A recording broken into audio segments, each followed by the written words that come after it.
Welcome to the Ideal Investor Show. This is the podcast where we help you challenge your mindset and discover where you are. Tired of stories about other people's success? We can help you change your life, determine your time freedom point, and join us on the journey to financial success. Let's go. Hello and welcome to another episode of the Ideal Investor Show, where every so often we bring you really cool guests. And today we have an extra cool one. Brandon, who allowed me to be on his podcast, is on our podcast today. And he has a really, really interesting background that we're going to talk about. Brandon, welcome to the show. Axel, what's happening? I appreciate you for having me on. I'm excited to be here with you. Yeah, me too. Thank you for coming and spending time with us. So before we dive into things around money and your experience with investing and credit and scores and all that good stuff, tell the audience a little bit, how did you end up getting to where you are today and kind of what's the origin story for Brandon? Okay, so I guess the high level, all the success is going to be, we have about 10 million in real estate assets today. No money into any of my deals. We like to do the BRRRR strategy typically, but we also have flip, Airbnb, long-term rentals, ground up construction, hard money lending, and so forth. So we're in syndication, and we're in 4 different states: New Jersey, Ohio, Arizona, and California. And so I live in San Diego. We collect about $50,000 a month off of quote unquote passive income. Ladies and gentlemen, there is no such thing as the passive income on the stuff that I'm actually doing. There's a little bit of time needed for everything to make sure that, the systems and processes aren't broken and that we are in place. However, I do have a lot of time freedom. And so I am very blessed. But, my overnight success that many would see on social media, it's been 10, 11 years in the making. It took a very long time to get to this point in life. What I would say is real estate has changed my life, but credit was the catalyst to actually do it. We built out a brand, Credit Counsel Elite, that we've been helping business owners nationwide since 2017. How to be able to get more capital, $2, $3, $4, or even $500,000 in new capital with interest rates as low as 0% interest, and be able to repeat this process almost every 6 months. So they can get more capital to be able to take down more territory and to be able to hit their goals and dreams. And so I grew up in New Jersey, a single parent mother. She was diagnosed manic depressive bipolar. So we grew up on food stamps, like American poor, very blessed. But you got to realize once you start traveling the world and you see other countries poor, it's a whole different level. Right. American poor is rich. We had Section 8, so housing was paid for, Social Security about $1,000 a month, and food stamps, help from local churches and schools. So very blessed. But at a young age as well, I realized, without having a father figure, I realized hey, my mom can't supply these things for me that I need. And so I'm going to want to get my butt in gear and actually figure out how to get money so that I can buy the quads, the dirt bikes, the things that I want at a young age. So I started looking for a job when I was 9. I did a lot of yard work and things in the neighborhood.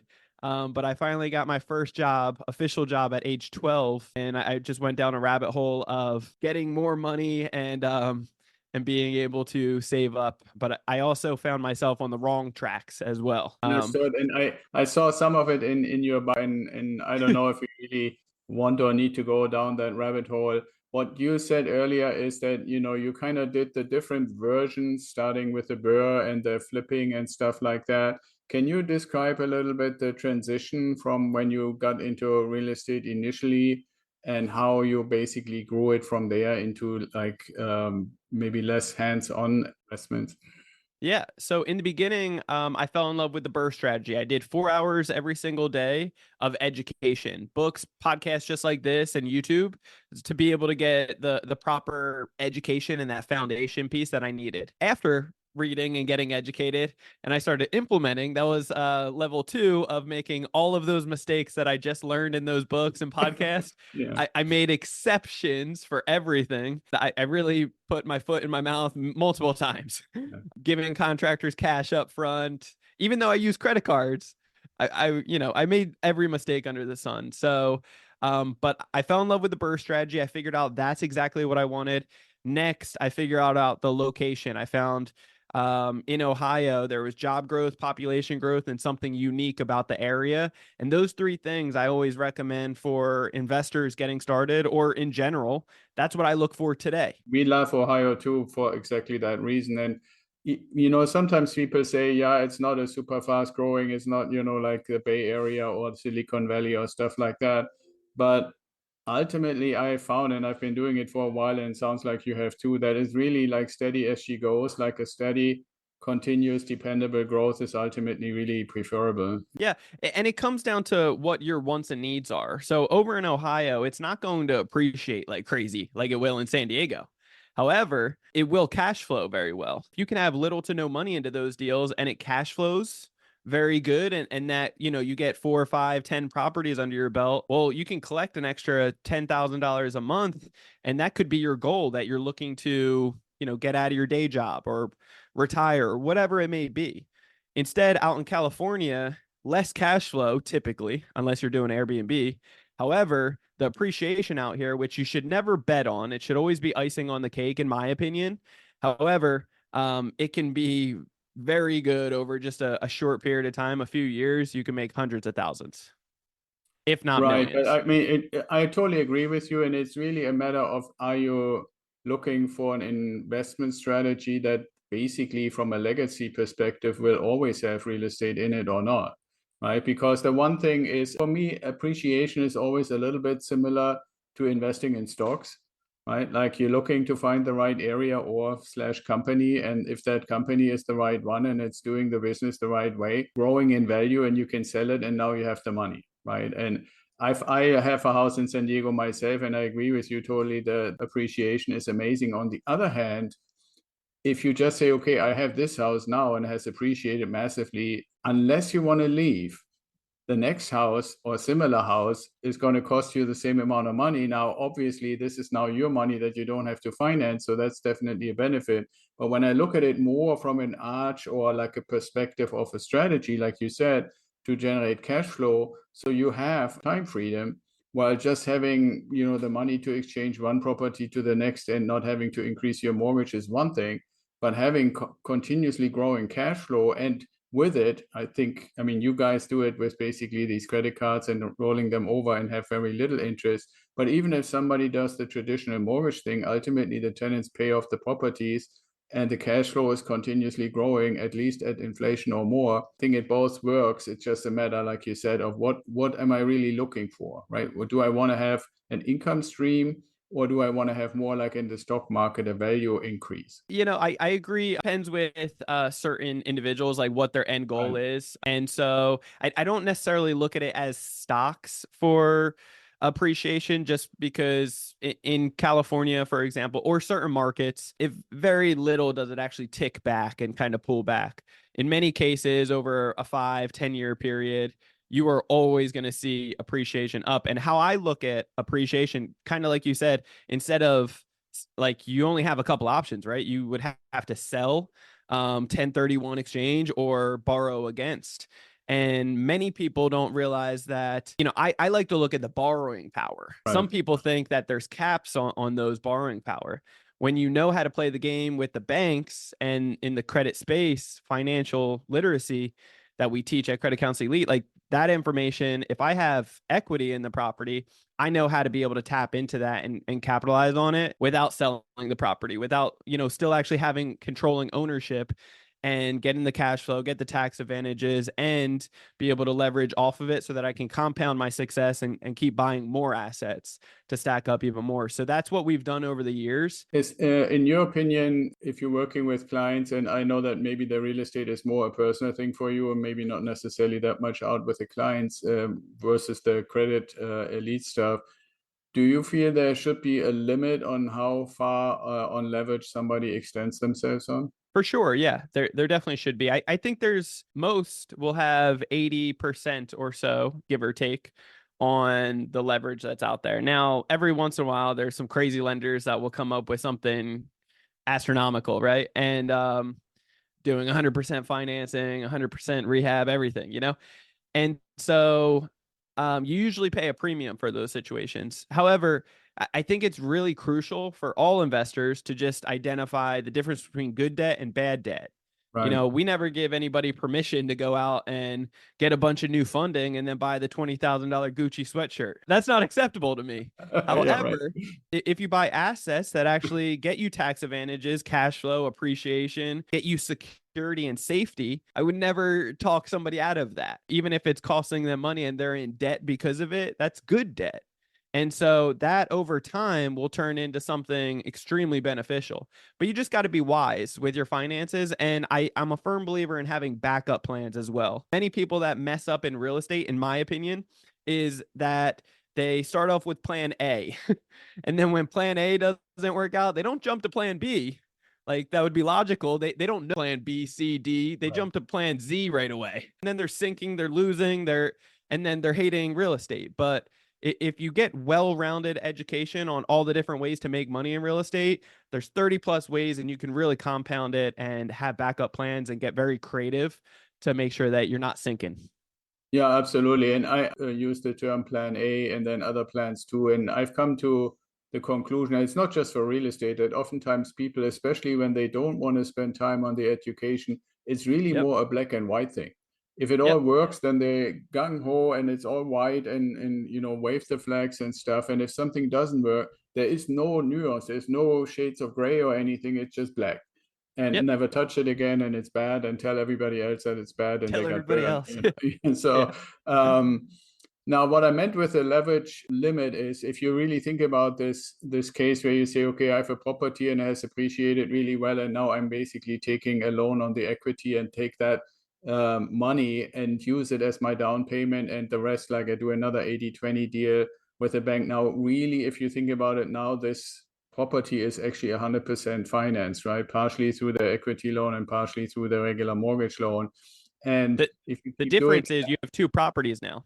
no, I agree with you. I'm just saying, like how often would somebody be wise to do that? Because obviously you have the obligation, right? So if you Yeah. take that second property and let's say, okay, instead of having $750 or $800 a month payment and maybe 150, 200, $300 cash flow, now your cash flow goes to serve the equity loan. And yes, you have the asset against it, but if, for example, your tenant doesn't pay, the question ultimately becomes, can you basically cover for all these different obligations that you made? That's what I meant with Correct. the extension, right? If you say, okay, think this through, you could do this like, I don't know, 10 times, like you said, like Yeah. basically like a A waterfall. million. It's infinite. Yeah. My problem is that theoretically, if we get some economic development where for whatever reason a number of your tenants don't pay, even if it's just for a few months, and I know a friend of mine who used to have like 83 properties in this kind of a setup, and then an unusually high number of people got into financial trouble. Admittedly, one of the problems was that he had way too many in one area, right? And they were all dependent on the same kind of industry, having jobs there and getting the money payment for their rent. But in any case, what I meant, yes, leverage is a good thing. I think using equity actively is a good thing. But you also want to always keep in mind, okay, what is the ability to cover? Yeah, Axel, it's such a great question. In my opinion, it all comes down to the education. Somebody that Right. is properly educated, they're going to be a good steward of those funds. If you invest $1 and you get back two every time, then it would be wise to keep investing that dollar. So the same thing with your friend, that example, it sounds like he did a poor job in from what I understand, filling vacancies. And so when issues happen, if he has everybody in all one area, it's all one job, industry, or he should have evicted them sooner, replaced it with other people. There's so many different things. Also, keep your numbers in check. If you are taking that much risk in all one location, all one type of tenant with the same job, have you looked into that job industry? Is it going to be around forever? Is it calculating extra expenses, capital expenditures, vacancies, maintenance? Most people, when they talk about cash flow, quote unquote, my mortgage and insurance is this much, and then I get it rents out for this much, and that's my difference, a couple $100. That is not cash flow. That is a risky business right there. Instead, you should be adding up also, well, what about the vacancies? What is the going rate? What is the extreme rate that could happen if you're taking that risk with that industry in that location? What about maintenance? What about capital expenditures like roof, water heater, stuff like that? Like there's so many other things that you need to take into consideration so that you can truly have that stuff to the side, and then okay, I'm okay with the difference of a couple $100.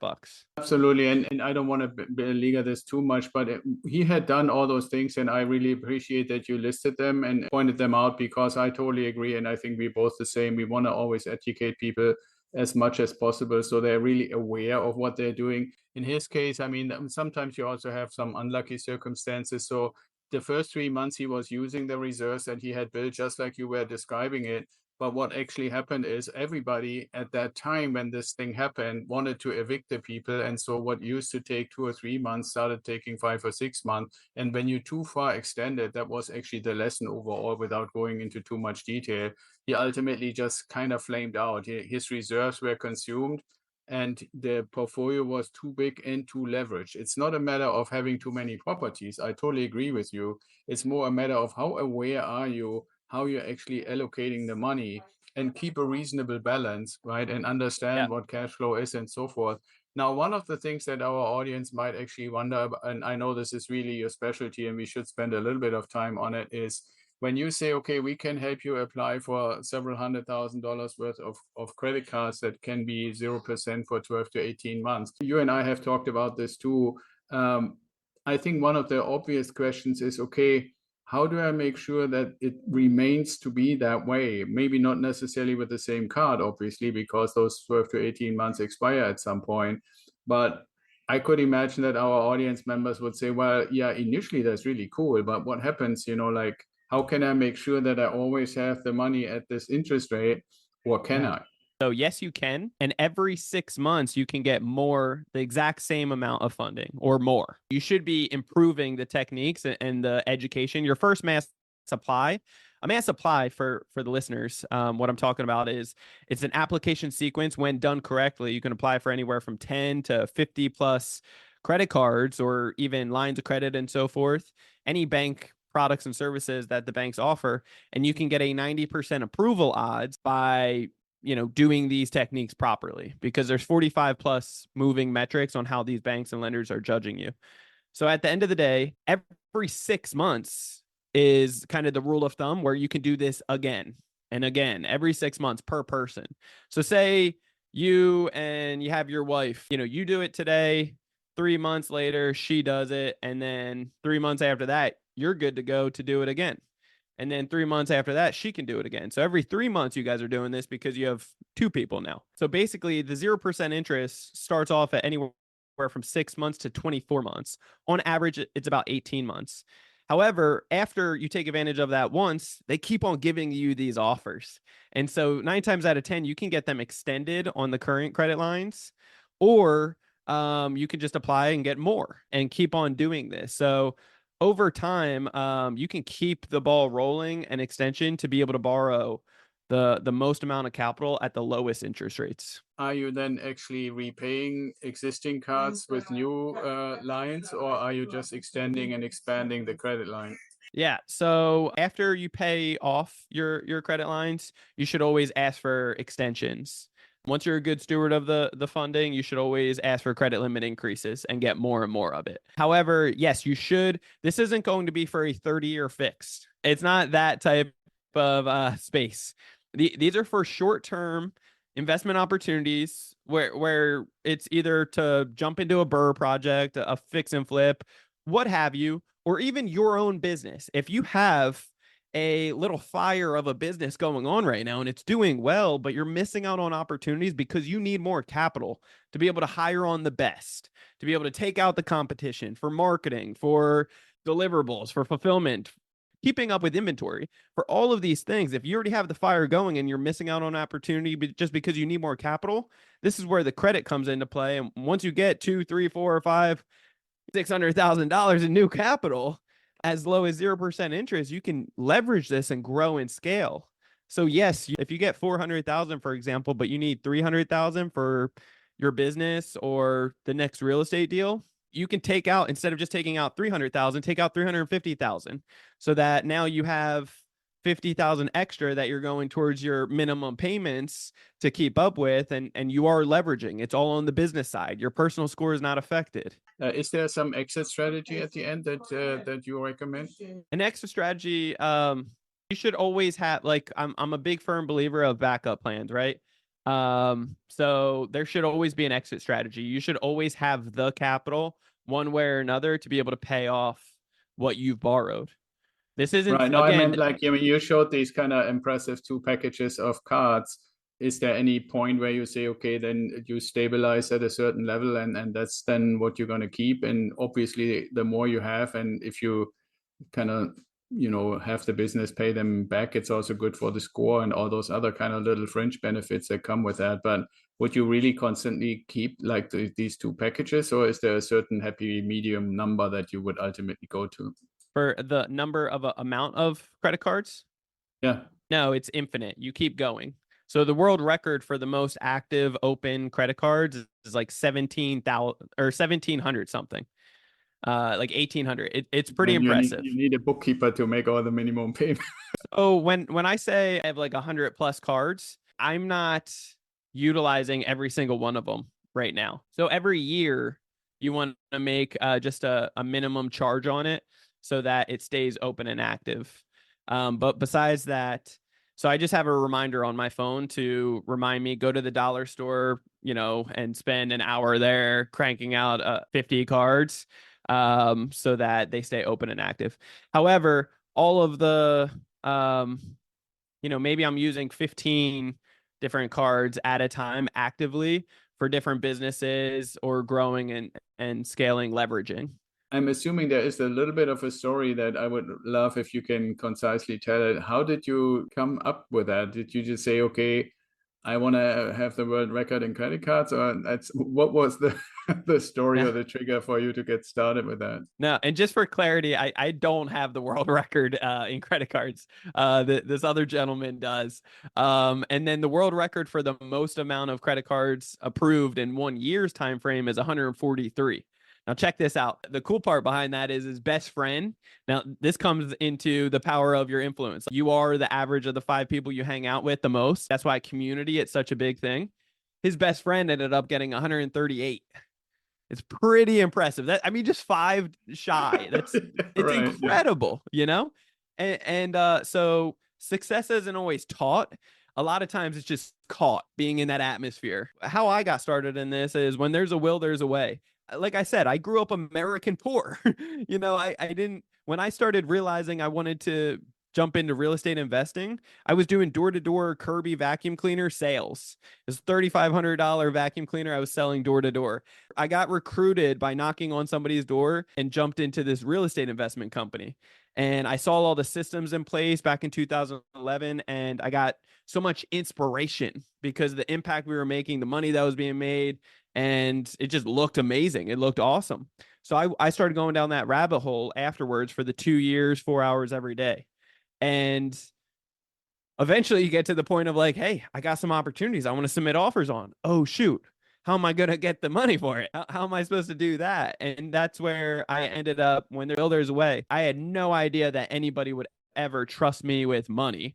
So that was totally out of the question. Like, private money lender, nobody's ever going to give me money. Second, couldn't go to family or friends because I didn't have any with any money. That was totally out of the question.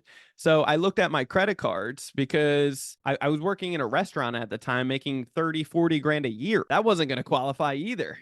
So instead, I went to my credit cards because I did mistakenly do a bunch of things right with my credit cards by paying them off on time every 6 months, requesting a credit limit increase. So I had certain credit cards at a young age at 60, 70,000 in credit lines. And so I just called them saying, hey, I got this opportunity I want to capitalize on. How do I actually take the credit line and liquidate it into cash into my bank account? Oh, and by the way, I got a poor mindset. I'm really cheap. How do I get 0%? Like, I'm not trying to pay any a cash advance 30% fee on that. I'm not doing that. I can't do that. How can I get 0%? And then when you just keep on being persistent, and I went down a rabbit hole of books as well, and mentors to be able to learn some of these strategies as well. And I think that's inspiring because it shows you that it's not really a matter of where you start, but how much you apply yourself. And I know you for being somebody who just never gives up, and you go after stuff and then ultimately be successful. So if people are intrigued about what you do and what you have been describing, how can they get in touch with you? Best way to get a hold of me be on Instagram. It's Brandon Elliot Investments. Otherwise, check out our Instagram page, Credit Counsel Elite. We have a lot of amazing tips and tricks on there to make it really just like a no-brainer and very simplified. However, if you really are intrigued, or you're like, hey, what the hell is this guy Brandon talking about? Then you can check out creditcounselelite.com. That's www.creditcounselelite.com. There's a 10-minute video on there that explains more in detail, probably better than what I'm doing today. Yeah, it is actually a great video. I watched it and I have to say it really gives quite a comprehensive, at least initial description of what's going on to get somebody to say, could this work for me? And then go from there. Right? Exactly. Yeah, it's going to most likely answer a lot of your questions that you have currently, but afterwards also spark even better questions for you to ask. And then so it can make the most of our time. After that, you can book a call with me or our team to really go over your particular situation, where you're at currently, where you're looking to go, and then how we can help you get there to the end. And at the end of the day, it's just a second opinion call, what it looks like to work with us. At the end, we will always give you a list of 10 banks that we have used multiple times to get up to 50K from each one. We want to bless you with that regardless, but it's a no-brainer just for jumping on a call with us. And I can encourage everybody to do that. So Brandon is a really good guy. He went on a call with me and invited me to his podcast and came to us. And so just all around a really good opportunity. So with all that being said, I mentioned in the beginning, we have always like one or two questions that I ask everybody that are not really directly related to money. So the first one would be, if you could meet anybody, who would it be and why? Ooh, that's good. Yeah, I think Elon Musk. Elon Musk, just the way that he thinks, it's just so extraordinary. Just want to be able to spend some time with him and pick his brain a little bit more. That'd be wild. Is there any particular thing where people haven't asked him that you would ask? I think just being able to kind of experience it firsthand, it's a different touch to it. Kind of like a vision board, you know, like I think it's important to have the dream cars, the dream houses, the dream vacations on there. But I also think it's important to go test drive the cars and, you know, have that touch factor. So when it's in person, it's, you know, the views are much better in person versus on a camera or watching somebody else go through it. Totally agree with you. So then the last question is, if you had a time machine, where would you go and why? Ooh, that's good. You know, I don't know. I'd probably go to like ancient Egypt. I'm just very intrigued by original civilization and how things all started. I've been going down rabbit holes of that lately, and Nikola Tesla and just all the different things that are out there. I think it's pretty intriguing to me. Sounds really interesting. I've always been intrigued about it, especially about the ancient stuff, because some of it is just so unbelievable how they were able to do that. Cool. So Brandon, thank you again for coming on the show. Any last words? You want to repeat the website one more time? Thank you first off for having me, Axel. Keep doing what you're doing, man. This is the impact that you're making is transformational for so many. Guys, I highly encourage action is the takeaway that you should take from this. All the cool things that I've done, there's been a lot of trial and errors, and my biggest contribution to that is just taking action and failing forward. And if I can do it, a misfit from New Jersey, you know, without a father and, you know, all these different things, if I can do it, you can 100% do it. It just comes down to taking action. So check out Credit Counsel Elite today. That's www.creditcounselelite today.